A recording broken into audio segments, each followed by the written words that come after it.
Na segunda parte desta aula pública, o professor José Blanes responde a perguntas do público da UFABC em São Bernardo do Campo.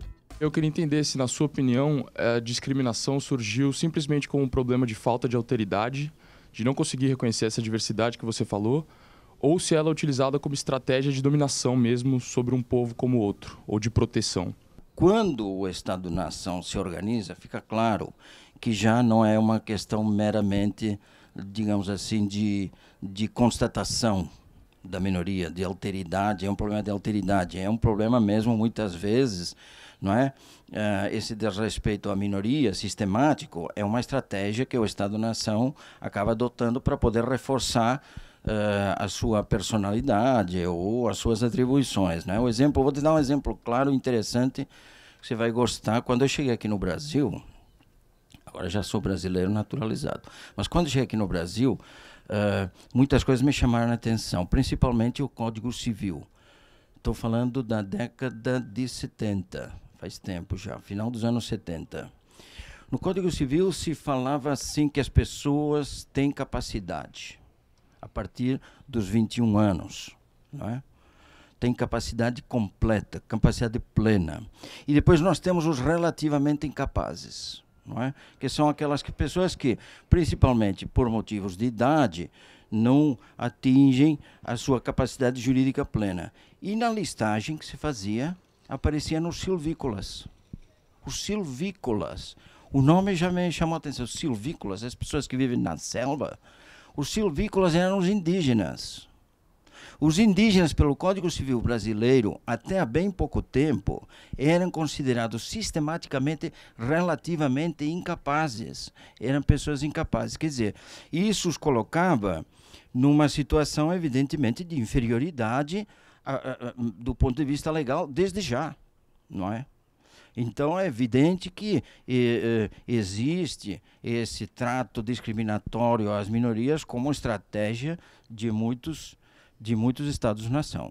Professor, o senhor falou a respeito de genocídio e que ficou muito marcado por conta do Holocausto que ocorreu durante a Segunda Guerra Mundial.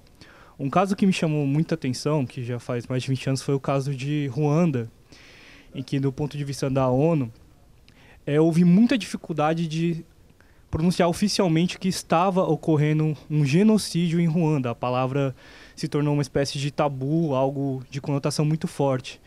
E eu gostaria de que o senhor falasse sobre como intervir em caso de genocídio, como não colocar esse termo subalterno à vontade política e a dificuldade de fazer as intervenções em países que sofrem disso ou em regiões por via da força, né, que muitas vezes é o meio que resta. O primeiro mecanismo de proteção é o Tribunal Penal Internacional, que complementou a Convenção sobre o Genocídio, incorporando o genocídio como crime. Então, temos o crime de genocídio, mas temos também uma listagem de crimes contra a humanidade, onde está previsto lá a perseguição. A perseguição a grupos, a coletivos, por motivos de religião, por motivos de raça, por motivos os mais variados, não é? Então, pronto, você tem um mecanismo judicial, não é, que vai tentar coibir essas condutas. Isso é suficiente? Bom, a realidade tem nos mostrado que não, que infelizmente ainda... Primeiro porque o Tribunal Penal Internacional é de fatura recente. Olha só, quem institui o Tribunal Penal Internacional é um tratado em 1998 que somente vai ser estruturado e colocado em prática em 2002. Não é? Então nós temos hoje em Haia o Tribunal Penal Internacional, mas ele está ainda vencendo essa inércia e essa, digamos assim, essa má vontade dos Estados para que ele comece a funcionar para valer. Enquanto isso, tem aparecido o quê? Proposta do direito internacional também. Uma espécie de corpus jurídico de regras de responsabilidade de proteger. Essa responsabilidade de proteger é algo que a comunidade internacional assume como próprio, não é? Só que A grande discussão hoje é essa responsabilidade de proteger. Gera por parte da comunidade internacional o direito de intervir de forma armada? Sim ou não?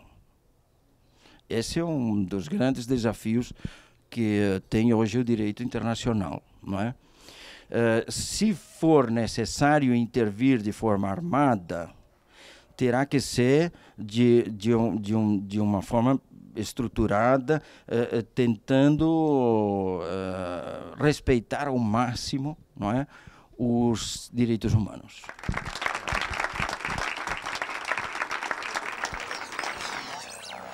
Acho que a aula do professor Blanes, como sempre, foi uma aula muito incrível, assim. Acho que ele, apesar das dificuldades que o direito público internacional enfrenta e as dificuldades que o sistema tem colocado às minorias políticas cada vez maior, o professor Blanes ainda consegue mostrar que existe uma alternativa e que o direito internacional, de alguma maneira, pode intervir e avançar no sentido da igualitariedade maior entre os povos e da diminuição dessa opressão que tem sido colocada às minorias.